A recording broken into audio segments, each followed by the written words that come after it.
Yo, what's up? Welcome back to another episode of the SWAS. Continuing on with college football week 3, SEC matchup here. LSU on the road in South Carolina. Let's go. Welcome to the SWAS. The SWAS. SWAS.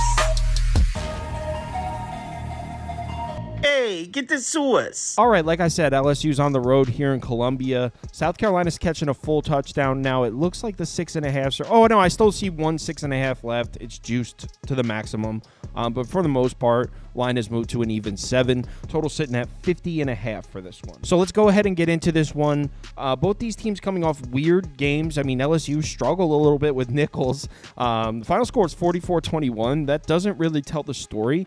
It was a 2-point game in the third quarter, and LSU just kind of went off there. They scored 3 unanswered touchdowns to make it 44-21, and then there were no points scored in the fourth quarter of this game. So LSU definitely struggled a little bit with Nichols last week. And South Carolina, 9.5-point underdogs, went into Kentucky and won by 4 scores. So a couple of strange games here we're coming off of. As far as LSU's offense, I mean, the passing offense doesn't seem to have missed a beat without Jaden Daniels and Malik Neighbors and Brian Thomas. This is still one of the best passing attacks in the country, it looks like. 38th in yards per pass attempt, 5th in passing success rate, 2nd in effective pass. The run game is a little worrisome, but we'll get to that in a second.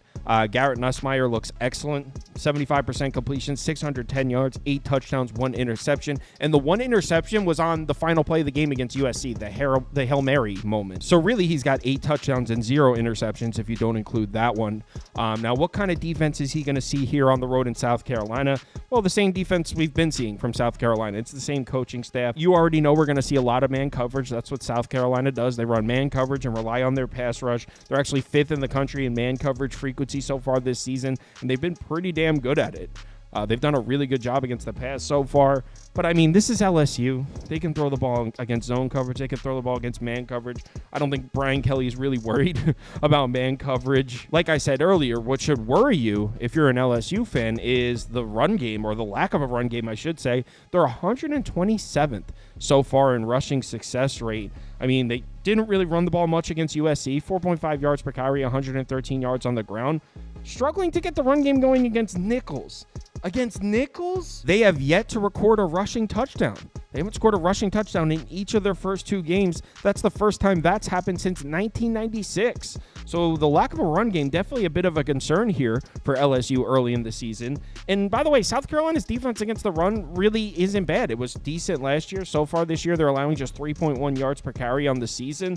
Last year, I mean, they allowed 3.89 yards on the year. I mean, it wasn't a great run defense, but it wasn't terrible. The problem with South Carolina's defense last year was defending the pass. But check this out. Last season, weeks 1 through 9, this was one of the worst pass defenses in the country. They were allowing over 297 passing yards per game, 8.4 yards per attempt, almost a 50% success rate, 0.42 PPA. This is a terrible pass defense, weeks 1 through 9.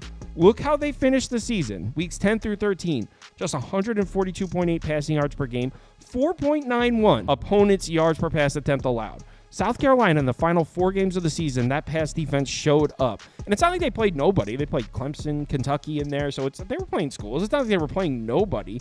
This South Carolina pass defense saw a complete 180 at the end of last season. And check this out. Has it really stopped? Look at their first 2 games this year. So far in the season, they have allowed 1 passing touchdown and 4 interceptions. Kentucky had 44 passing yards last week against South Carolina, and they've got a 5-star recruit, Vandegrift, playing quarterback. So this South Carolina pass defense might be a problem. Here's the thing. It's anchored by its pass rush. They have one of the best pass rushes in the country. They're 1st in pass rush grade, 2nd in sack rate, 1st in pressure rate, 2nd in pass rush win rate. This is a great pass rush. Why might that be a problem? They're playing LSU. And LSU might have the best offensive line in the country in terms of pass protection. They had one of the best pass protections in the country last year, and they brought back 4 of their 5 starters on the offensive line. Looks like they haven't missed a beat. They're 19th in pass blocking grade, 1st in sack rate allowed, 16th in pressure rate allowed, 22nd in hurry rate allowed. And by the way, even if South Carolina's pass rush is able to generate some pressure, which I'm not even sure if they can, but even if they are able to generate pressure, want to know who's been one of the best quarterbacks in the FBS this year in handling pressure? Garrett Nussmeier. Look, I like the South Carolina defense. I think it's pretty good. I think they have a great pass rush. There will be times where we can take shots on this team. Like last week, I had South Carolina to upset last week. I said it on the live show.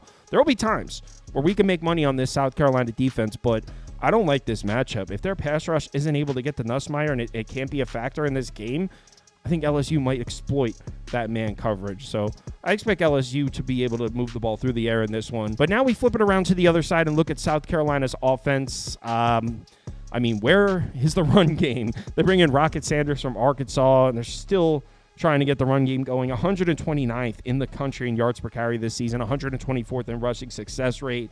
Now, Lenora Sellers at quarterback, we did see a better performance last week against Kentucky. 73.3% completions, 159 passing yards, 2 touchdowns and a pick, over 10 yards per pass attempt. So we saw some better play from Sellers last week, but this is still not a guy I trust under pressure. I mean, he's been pretty bad when pressured so far this season. And South Carolina's offensive line looks to be every bit as bad this year as it was last year. And if you remember, Spencer Rattler was running for his life last year.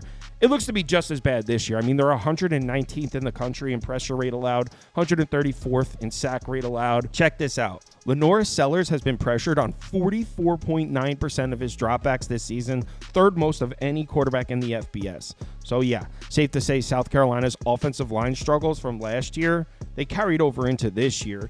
And this LSU defensive front, the pass rush numbers look pretty bad so far. I mean, they're 69th in pass rush grade, 107th in sack rate, 109th in pressure rate.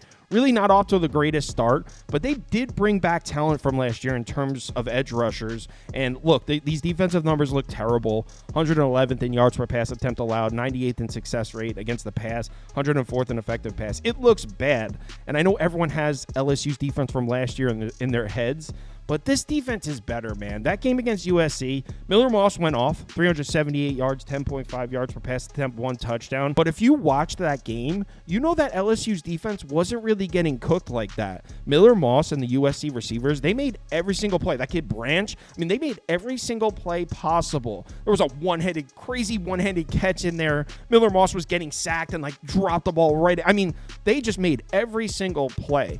So I wouldn't say LSU's defense looked terrible. I would say more so USC's offense just made every single play they could against them. I actually think LSU's defense is going to be improved this year. And it's not like South Carolina's run game is coming around. I mean, it looks bad. It was bad last year. They averaged just 85.1 rushing yards per game last year, 2.77 yards per carry, and they're pretty much off to the same start this year. Just 260 rushing yards on the year, 2.9 yards per carry. So I don't trust South Carolina to run the ball either, which is why I will not be touching South Carolina this week, even with the full 7. I lean the other way here. I actually did place a bet in this game. I have South Carolina team total under 20.5 in my pocket. I also like LSU minus the points. Obviously, I prefer a 6.5, but I still would like LSU at the -7. So LSU minus the points and South Carolina team total under in this one. If you want to see all the bets I currently have open, head over to KyleKirms.com and click on Open Bets. You'll see all my bets as well as everyone else on the staff here. So head over there and sign up if you're interested. Also, if you sign up for Sauce Network Plus, it comes with access to the Discord, and you can participate in the weekly betting league. So if you're interested in that, head over to the website and sign up. Live shows, 4 p.m. Eastern time on the weekdays. The college football show on Saturday is 10 a.m. up to kickoff. The NFL show on Sundays, 11 a.m. up to kickoff. If you're able to make it, we'd love to see you in the comments. We'll go through every single game. Let's have ourselves a nice week 3 here. Remember to bet responsibly, and I'll talk to you in the Discord.